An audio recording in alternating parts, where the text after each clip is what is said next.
ಆತ್ಮೀಯ H16 news ಅರ್ಥಾತ್ ಸೀತಾರಾಮ್ ನ್ಯೂಸದ ವೀಕ್ಷಕರೇ, ನಾನು ನಿಮ್ಮವ ಎಂ ಆಯುಧ ಮಲ್ಲಪ್ಪ ಜೊತೆ ಅವರು. ತಾವು ಈಗ ಸುದ್ದಿಗಳ ಲೋಕಕ್ಕೆ ಎಂಟ್ರಿ ಹೊಡಿತಾ ಇದ್ದೀರಿ. ಈ ಸುದ್ದಿಗಳನ್ನು ಪ್ರತಿಯೊಂದು ನೋಡೋ ಜೊತೆಗೆ ನಿಮ್ಮ ಅಭಿಪ್ರಾಯಗಳನ್ನು ಹಚ್ತಾ ಇರಿ. ಯಾಕಂದರೆ ಈ ಸುದ್ದಿಗಳು ನಿಮಗಾಗಿ, ನಿಮ್ಮ ಬದುಕಿಗಾಗಿ, ನಿಮ್ಮ ವೈಚಾರಿಕೆಗಾಗಿ, ನಿಮ್ಮ ತಿಳುವಳಿಕೆಗಾಗಿ ನಿಮಗೂ ಗೊತ್ತು. ಜೊತೆಗೆ ನಮಗೂ ನಿಮ್ಮೊಂದಿಗೆ ಇದೊಂದು ಮಾತಾಡುವಂಥ ಜೊತೆಗೆ ಸುದ್ದಿಗಳನ್ನು ಬಿಡುವಂಥ ಕೆಲಸ.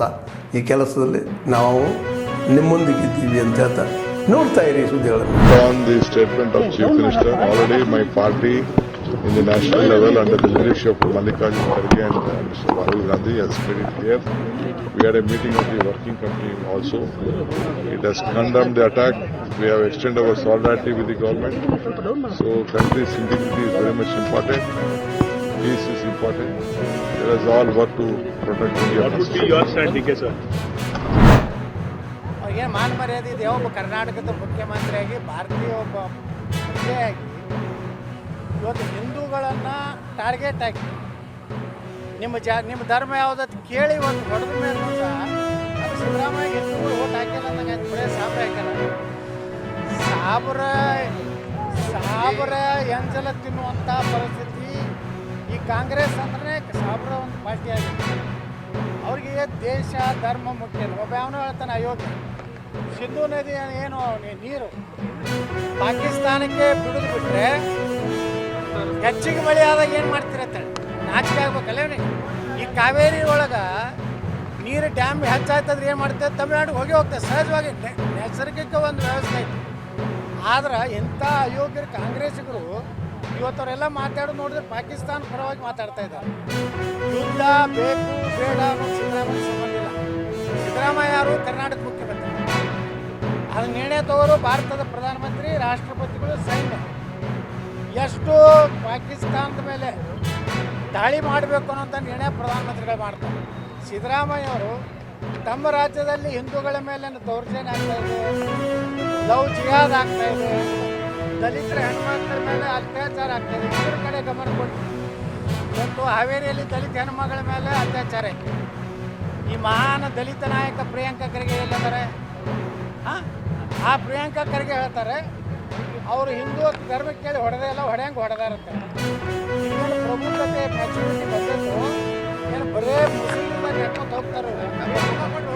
ನಾ ಇಷ್ಟೇ ಈ ದೇಶದ ಹಿಂದೂಗಳಿಗೆ, ರಾಜ್ಯದ ಹಿಂದೂಗಳಿಗೆ ವಿನಂತಿ ಮಾಡ್ಬೋದೇನಂದ್ರೆ, ಇನ್ನಾದರೂ ನೀವು ಒಂದಾಗಿ ಹಿಂದೂ ಧರ್ಮ ಒಂದೇ, ಸನಾತನ ಧರ್ಮ.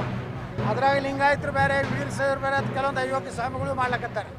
ವೀರಶೈವರು, ಲಿಂಗಾಯತರು ನಾವೆಲ್ಲ ಒಂದೇ. ನಾವೆಲ್ಲ ಯುವತಿನ ಹಚ್ಕೊತೀವಿ, ನಾವು ಲಿಂಗ ಪೂಜೆನೇ ಮಾಡ್ಕೊತೀವಿ, ಎಲ್ಲ ಒಂದೇ. ಮತ್ತು ಅದರಲ್ಲಿ ಬೇರ್ಪಡಿಸಿ ಇಡೀ ಹಿಂದೂ ಸಮಾಜ ಒಳಗೆ ತೋರುತ್ತಾ ಕೆಲಸ ಮಾಡ್ಲಕತ್ತಾರ. ನಮ್ಮ ದೇಶ ಸುರಕ್ಷಿತ ಜನರ ಕೈಗೆ, ಇವತ್ತು ಪ್ರಧಾನಮಂತ್ರಿ ನರೇಂದ್ರ ಮೋದಿ ಅವ್ರ ಕೈಗಿದೆ. ನಮ್ಗೆ ವಿಶ್ವಾಸ ಇದೆ ಪಾಕಿಸ್ತಾನಕ್ಕೆ ಆದಷ್ಟು ಬೇಗನೆ ಸರಿಯಾದ ಬುದ್ಧಿ ಕಲಿಸ್ತಾರೆ. ಈಗ ಇಲ್ಲಿ ಅವರು ಹೇಳ್ತಾ ಇದ್ದಾರೆ, ಆದರೆ ನೀರು ಬಿಡಲಿಲ್ಲ ಅಂತಂದರೆ ಇಟ್ಕೊಂಡು ಏನು ಮಾಡ್ತಾ ಇದ್ದಾರೆ ಅಂತ ಅಸೋದನ್ನು ಓದಿಸ್ರಿ ಹೇಳ್ತಾರೆ. ಆ ಓಯಸಿಗಿಂತ ಖತರ್ನಾಕಿ ಹಿಂದೂಗಳು ಅದಾರಲ್ಲ, ಓಯಸಿ ಬಿಡ್ರಿ ನಾವು ಸ್ವಲ್ಪ ಅವ ಏಜೆಂಟ್ ಅದಾರ ಅವ್ರು ಸಾಬರು. ನಾವು ಅದ್ರಾಗೆ ಹುಟ್ಟೆ ನಾವು ಅದೇ ಹೇಳ್ತಾನೆ. ಆದ್ರೆ ಓಯಸಿ ಹುಟ್ಟದಂಥವ್ರು ಹಿಂದೂಗಳು ಅದಲ್ಲ. ನಾನು ಅಯೋಗ್ಯ ನಮ್ಮ ಮಕ್ಕಳಿಗೆ ಹೇಳ್ಬೇಕು.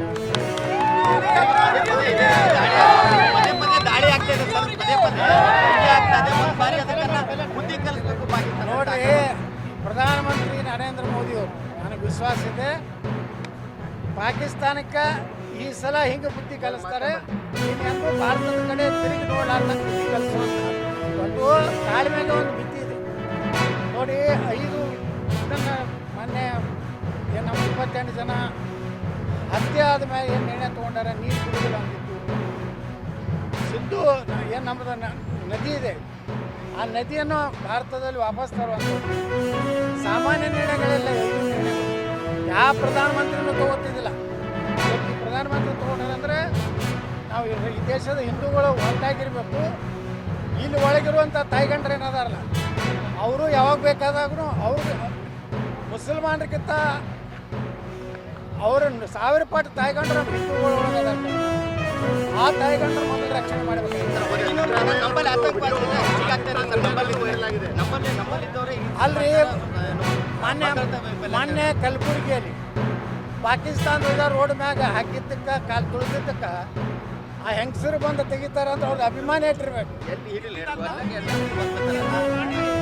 ಪಾಕಿಸ್ತಾನ ಜೆಂಡ ಹಾಕಿಗೇನು ಸಂಬಂಧ ಆಗಿ ಹೆಂಗಸರ್ಗೆ ಅಂದ್ರೆ ಇವರು ಯಾವಾಗಲೂ ಅದಕ್ಕೆ ಅಂಬೇಡ್ಕರ್ ಹೇಳಿದರು, ಬಾಬಾ ಸಾಹೇಬ್ ಅಂಬೇಡ್ಕರ್ ಇಸ್ಲಾಂದಲ್ಲಿ ಮತ್ತೊಂದು ಧರ್ಮವನ್ನು ಸಹೋದರತೆ ನೋಡಲಿಕ್ಕೆ ಅದರಲ್ಲಿ ಆ ಧರ್ಮದಲ್ಲೇ ಇಲ್ಲ.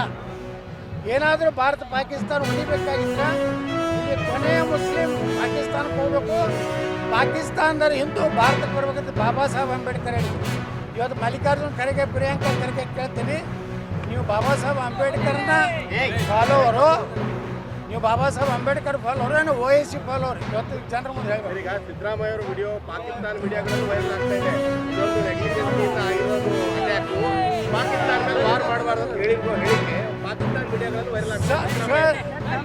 ಸಹಜ ಐತ್ರಿ, ಪಾಕಿಸ್ತಾನದವ್ರು ಮತ್ತು ಅದನ್ನ ಸಿದ್ದರಾಮಯ್ಯನ ಅವ್ರು ಹೊಗಳವ್ರೆ. ಯಾಕಂದ್ರೆ ಪಾಕಿಸ್ತಾನದವ್ರಿಗೆ ಹುಟ್ಟದಂಗೆ ಮಾತಾಡಿದ್ರೆ ಅವ್ರು ಹೊಗಳ್ತಾರೆ. ಅವರು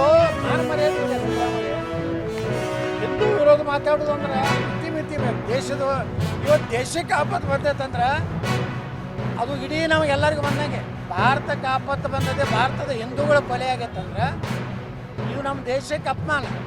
ಅಂತಂದ್ರೆ ನಾವು ಯುದ್ಧ ಮಾಡಬೇಡ, ಅವ್ರಿಗೆ ಹೋಗಿ ಅವ್ರದ್ದು ನೆಕ್ಕು ಅನ್ನುವಂಥ ಮುಖ್ಯಮಂತ್ರಿ ಇದ್ರೆ ನಮ್ಮ ಕರ್ನಾಟಕದ ಇನ್ನು ಮ್ಯಾಗರೆ ನಮ್ಮ ಹಿಂದೂಗಳು ತೊಗೋಬೇಕು. ಸಿದ್ದರಾಮಯ್ಯನಂತವ್ರನ್ನ DK ಶಿವಕುಮಾರ್ ಅಂತವ್ರು ಮುಖ್ಯಮಂತ್ರಿ ಅಲ್ಲ, ಅವ್ರನ್ನ ಮನ್ಯಾಗ ಚಾ ಕೊಡ್ಲಿಕ್ಕೆ ಇಟ್ಕೋಬಾರ್ದು.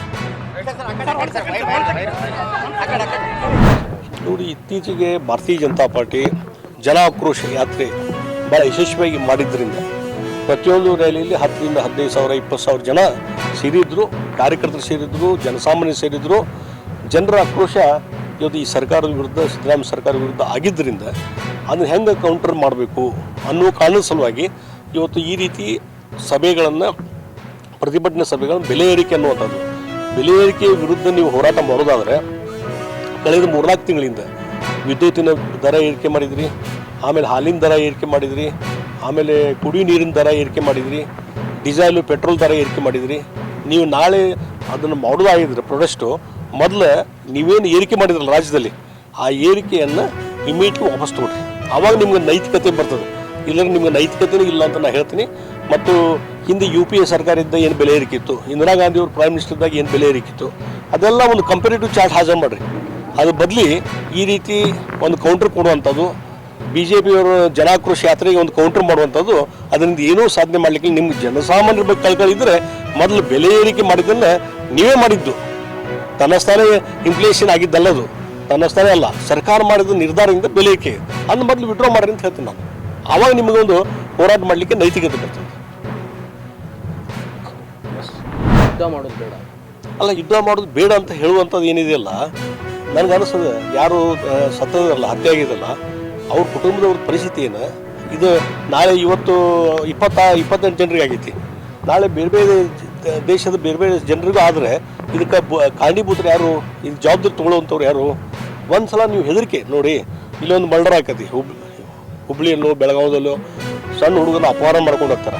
ಅದಕ್ಕೆ ನೀವು ಮೊನ್ನೆ ಗುಂಡೈಟ್ ಹಾಕಿದಂಗೆ, ಹಂಗೆ ಗುಂಡೈಟ್ ಹಾಕಿದವ್ರು ನೀವು ಪೊಲೀಸ್ ಅಧಿಕಾರಿನ ಬಹುಶಃ ನೀವು ನೇಣಿಗೇರಿಸುವಂತ ಕಾಣಿಸ್ತದೆ ನನಗೆ ಅನಿಸ್ಬಿಟ್ಟಿಗೆ. ಸಿದ್ದರಾಮಯ್ಯನವರು ಅವ್ರ ಮೇಲೆ ಆ್ಯಕ್ಷನ್ ತೊಗೊಳ್ತಾರೆ ಇವರು, ಯಾಕೆ ನೀನು ಗುಂಡು ಹಾಕಿದೆ ಅಂತೇಳಿ. ಆ ಗುಂಡು ಹಾಕಿದ್ದಕ್ಕೆ ಎನ್ಕೌಂಟ್ರ್ ಮಾಡಿದ್ದಕ್ಕೆ ಇಡೀ ಜನತೆ ಇವತ್ತು ಶಬಾಷಿಗಿರಿ ಕೊಡ್ತಾ ಇದ್ದಾರೆ ಪೊಲೀಸ್ ಅಧಿಕಾರಿಗಳೇ. ಹಾಗಾದ್ರೆ ನೀವು ನಿಮ್ಮದೇ ಈ ರೀತಿ ನೀತಿ ಆಗಿದ್ರಿ, ಯುದ್ಧ ಬೇಡ, ಯಾವ ಬಂದು ಏನು ನಮ್ಮ ಮೇಲೆ ಅಟ್ಯಾಕ್ ಮಾಡಿದ್ರೆ ಮಾಡಲಿ, ನಾವು ಟಾಲರೇಟ್ ಮಾಡ್ಕೊಂಡಿರ್ತೀವಿ ಅನ್ನುವಂಥದ್ದು ನೀತಿ ಆದರೆ ಬಹುಶಃ ನಮ್ಮ ದೇಶ ಭಾಳ ದಿವಸ ಬದುಕಲಿಕ್ಕೆ ಅಲ್ಲ. ಅದಕ್ಕೆ ನಾನು ಹೇಳ್ತೀನಿ, ಇವತ್ತು ಪಾಕಿಸ್ತಾನ ಪ್ಲೀಸ್ ಮಾಡ್ಲಿಕ್ಕೆ ಹೊಂಟಿರಲ್ಲ, ಈಗ ಸಿದ್ದರಾಮಯ್ಯ ಅವರು ಪಾಕಿಸ್ತಾನದ ಭಾಳ ಪಾಪ್ಯುಲರ್ ಲೀಡರ್ ಆಗಿದ್ದಾರೆ. ಬಹುಶಃ ಅಲ್ಲಿಗೆ ಶಿಫ್ಟ್ ಆಗ್ಬೋದು ಚಲೋ, ಪಾಕಿಸ್ತಾನಕ್ಕೆ ಅವ್ರು ಕಳಿಸ್ಬಿಡೋದು ಚಲೋ ಅಂತ ನಂಗೆ ಅನಿಸ್ತದೆ. ಸಿದ್ದರಾಮಯ್ಯನವರು ಭಾಳ ಒಳ್ಳೇದಾಗ್ತದೆ. ಆದ್ಮೇಲೆ ಎಲ್ಲ ಸುದ್ದಿಗಳನ್ನು ನೋಡಿದ್ರಲ್ಲ, ಏನು ಅನಿಸ್ತು ನಿಮಗೆ? ಇದರಲ್ಲೇ ನಿಮ್ಗೆ ಲೈಕ್ ಆಗಿರ್ಬೋದು, ಡಿಸ್ಲೈಕು ಆಗಿರ್ಬೋದು, ಕಾಮೆಂಟ್ ಬೇಡಪ್ಪ ಅಂತೂ ಅನಿಸಿರ್ಬೋದು, ಕಾಮೆಂಟ್ ಮಾಡಬೇಕಪ್ಪ ಅನಿಸಿರ್ಬೋದು, ಶೇರ್ ಮಾಡಬಾರ್ದಪ್ಪ ಅನಿಸಿರ್ಬೋದು, ಅದು ಮಾಡಬೇಕು ಅನಿಸಿರ್ಬೋದು. ಏನಾದರೂ ಆಗಲಿ ಶೇರ್ ಮಾಡ್ತಾಯಿರಿ, ಈ ನ್ಯೂಸ್ಗಳನ್ನ ಹಂಚ್ತಾ ಇರಿ, ಜೊತೆಗೆ ಇದಕ್ಕೆ ಸಬ್ಸ್ಕ್ರೈಬ್ ಆಗ್ತಾಯಿರಿ ಅಂತ ಹೇಳ್ತಾ H16 ನ್ಯೂಸ್ ಅರ್ಥಾತ್ ಹೇ ಸೀತಾರಾಮ್, ಇದು ಸತ್ಯದ ಕೈಗೆ ನಡಿ. ವಂದನೆಗಳು.